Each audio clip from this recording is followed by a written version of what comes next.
अपने school vision में प्यारे बच्चों, ये है क्वेश्चन सोशल साइंस सामाजिक विज्ञान का, जिसका एग्जाम आज आने की 2 मार्च को हुआ है। तो आज इस वीडियो के माध्यम से 50 क्वेश्चन ऑब्जेक्टिव क्वेश्चन जो पूछा गया था उसके 50 के 50 क्वेश्चन का आंसर मैं एक एक करके बताने जा रहा हूँ। साथ ही साथ आपको मिलाते जाना है ताकि और लास्ट में बताना है कि कोई 50 क्वेश्चन में आपने कितने क्वेश्चन सही किए हैं। तो चलिए शुरू करते हैं पहला क्वेश्चन नंबर 101 देखते हैं। क्वेश्चन नंबर 101 बोलता है, लॉर्ड क्लाइव ने भारत का नक्शा तैयार करने की जिम्मेदारी किसको सौंपी थी? इसका सही आंसर हो जाएगा जेम्स रेनेले।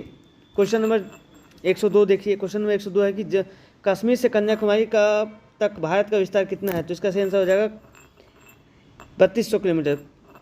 क्वेश्चन नंबर 103 देखिए, प्लासी का युद्ध कब हुआ? प्लासी का युद्ध हुआ 23 जून 1757 ईस्वी में। क्वेश्चन नंबर 104 देखिए, यूरोपियन देशों में कपड़ों की रंगाई के लिए क्या प्रयोग किया जाता था? तो ये भारतीय नील प्रयोग किया जाता है यूरोपियन देशों में। क्वेश्चन नंबर 105, महलवाड़ी व्यवस्था में महलदार किसे कहा जाता है? महलवाड़ी व्यवस्था में महलदार गांव का मुखिया को कहा जाता है। ठीक है।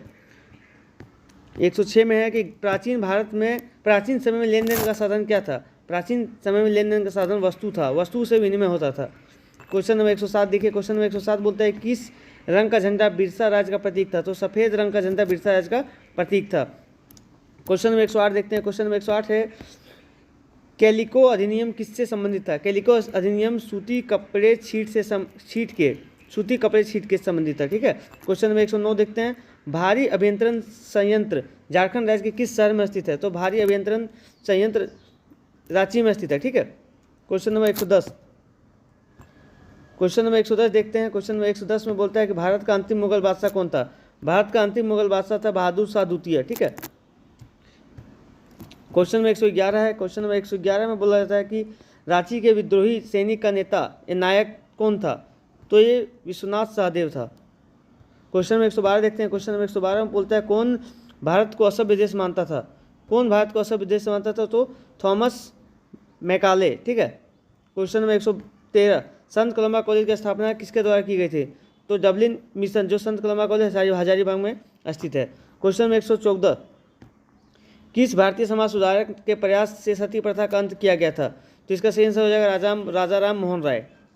क्वेश्चन नंबर 115 देखते हैं। क्वेश्चन नंबर 115 में भारत पहली बार दिल्ली के शासन पर बैठने वाली महिला कौन थी? पहली बार दिल्ली के सिंहासन पर बैठने वाली महिला रजिया सुल्तान थी। ठीक है। क्वेश्चन नंबर 116 देखते हैं, स्वराज हमारा जन्मसिद्ध अधिकार है, मैं इसे लेकर रहूँगा, यह कथन किसका है? ये कथन बाल गंगाधर तिलक का है, B number. Question number 117, Dungdung ने किस ओलंपिक में भारतीय टीम का नेतृत्व किया? इसका सही आंसर हो जाएगा लॉस एंजल्स 1984 में जो हुआ था। क्वेश्चन नंबर 118 देखिए, सतत धरणीय विकास की अवधारणा किस सम्मेलन में पहली बार आई? तो इसका सही आंसर हो जाएगा रियो सम्मेलन में। ठीक है। क्वेश्चन नंबर 119 देखते हैं, निम्न में से कौन सा स्थानिक संसाधन नहीं है? तो इसमें जल क्योंकि सभी जगह उपलब्ध है। क्वेश्चन नंबर 120 देखते हैं, मृदा किस निर्माण के कारक हैं? मृदा निर्माण का कारक क्या है? जलवायु। क्वेश्चन नंबर 121 देखिए। क्वेश्चन नंबर 21 है, कपास की खेती के लिए कौन सी मृदा उपयुक्त मानी जाती है? तो कपास की खेती के लिए काली मृदा उपयुक्त मानी जाती है। क्वेश्चन नंबर 122 देखते हैं। क्वेश्चन नंबर 122 में क्या बोलता है? शंकुधारी वन की लकड़ियाँ होती है, शंकुधारी वन की लकड़ियाँ कैसी होती है? कठोर होती है।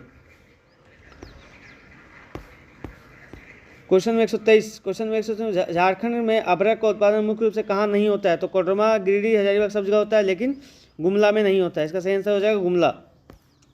क्वेश्चन नंबर 124, नोवा मुंडी, नुआ, किरुबुरु आदि किस खनिज के प्रमुख खनन केंद्र हैं? इसका सही आंसर क्या हो जाएगा? 124 का हो जाएगा आपका लौह अयस्क का। ठीक है। क्वेश्चन नंबर 125 देखते हैं। क्वेश्चन नंबर 125, झारखंड में तांबा उद्योग कहाँ स्थित है? तांबा उद्योग घरसिला में स्थित है। क्वेश्चन नंबर 126, चावल का सबसे बड़ा उत्पादक देश कौन सा है? चावल का सबसे बड़ा उत्पादक देश आपका ब्राज़ील है। क्वेश्चन नंबर 127 देखिए। क्वेश्चन नंबर, चलवासी पशुचारण किस प्रकार की खेती है? तो चलवासी पशुचारण आदिम निर्वाह कृषि है। ठीक है। क्वेश्चन नंबर 128 देखते हैं। क्वेश्चन नंबर 128, रोटी की टोकरी किसे कहा जाता है? रोटी की टोकरी प्रेरी प्रदेश को। ठीक है। क्वेश्चन नंबर 129 देखिए, चीनी उद्योग का कच्चा माल क्या है? चीनी उद्योग का कच्चा माल है ए, मतलब कि गन्ना, इसका सही है गन्ना और चुकंदर दोनों होगा, ए सही होगा इसका, ठीक है, D number. Question number 130, Great Lakes किन समूहों का नाम है? ग्रेट लेक्स किन समूहों का नाम है? तो इसका सही आंसर हो जाएगा डी, 5 झीलों का समूह। आप सही मारे होंगे तो आप मिला लीजिएगा, ठीक है। Question number 131 मिलाइए। क्वेश्चन नंबर 131 में है भारत का प्रथम आधुनिक लौह इस्पात उद्योग कौन सा है? तो इसका सही आंसर हो जाएगा टेल्को। क्वेश्चन नंबर 132 मिलाइए। क्वेश्चन नंबर 132 है विश्व की सर्वाधिक आबादी वाला देश कौन सा है? तो अभी के हिसाब से जो आपके एनसीईआरटी आपके बुक के हिसाब से इसका सही आंसर चीन ही मारेंगे हम लोग, क्योंकि अभी भारत में जनगणना होगा, उसके बाद भारत को सही आंसर हम लोग मान सकते हैं, ठीक है। क्वेश्चन नंबर 133 देखिए, झारखंड की साक्षरता दर 2011 की जनगणना के अनुसार कितना परसेंट है? तो साक्षरता दर कितना है? 66.4% है। क्वेश्चन नंबर 134, प्रत्येक वर्ष किस दिन विश्व जनसंख्या दिवस मनाया जाता है? तो इसका सही आंसर क्या हो जाएगा? 11 जुलाई को। क्वेश्चन नंबर 135, किस समिति की रिपोर्ट के आधार पर संविधान में मूल कर्तव्य शामिल किए गए थे? तो स्वर्ण सिंह समिति, ये सभी को जानते हैं, स्वर्ण सिंह समिति। क्वेश्चन नंबर 136, भारतीय संविधान में नागरिकों को दिए गए अधिकार को कहते हैं, क्या कहते हैं? मौलिक अधिकार कहते हैं, ठीक है। क्वेश्चन नंबर 137 देखते हैं। क्वेश्चन नंबर 137, भारत में शिक्षा का अधिकार कानून कब से लागू हो गया? भारत में शिक्षा अधिकार कानून कब से लागू हुआ? 1 अप्रैल 2010 से। क्वेश्चन नंबर 138, लौह पुरुष के नाम से किसे, मैं पिछले वीडियो में कराया था आप लोगों को, सरदार वल्लभ भाई पटेल का सही आंसर होगा।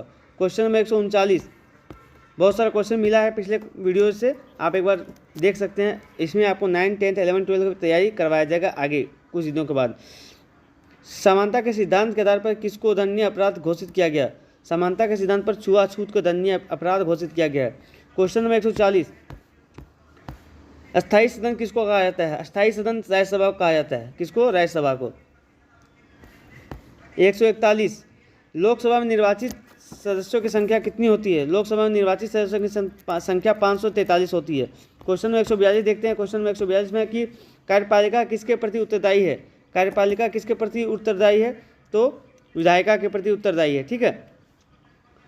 क्वेश्चन नंबर 143 देखते हैं, संघ सूची में राष्ट्रीय महत्व के विषय होते हैं, इन विषयों पर कानून कौन बना सकता है? तो संघ सूची में कानून बना सकता है केंद्र सरकार। कौन बनाएगा? केंद्र सरकार। क्वेश्चन नंबर 134 देखिए।